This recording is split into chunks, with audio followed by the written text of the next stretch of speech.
સોરું એટલે બાળ બચ્ચા જે વિધાતા એ ત્રિલોકના નાથે ને આપણા મઢની માલિપા બેહનારી માં ભગવતી તમારા નસીબમાં લખ્યા એટલા જ મળે છે.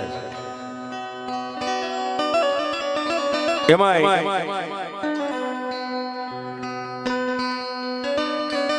મારી ઉજેણના સોવટાની જેને દેવ કહેવાય છે, કોઈ જેને મારી કોયલા ડુંગરવાળી કે છે, એવા પરદુક ભંજન રાજા પરમાર વીર વિક્રમની ઈષ્ટદેવ માં ભગવતી ધારાળી હરસદી છે. એવી આ સુરેન્દ્રનગર જિલ્લાનું લીંબડી તાલુકાનું સાહેબ આ બોરણા ગામ ને બોરણા ગામની માલપાઈ પણ આમાં ભગવતી પરમાર પરિવારનું આંગણું રૂડું ઉજળું કરીને મારી ભગવતી કોયલા ડુંગરવાળી માં હરસદી સાહેબ બેઠી છે. માં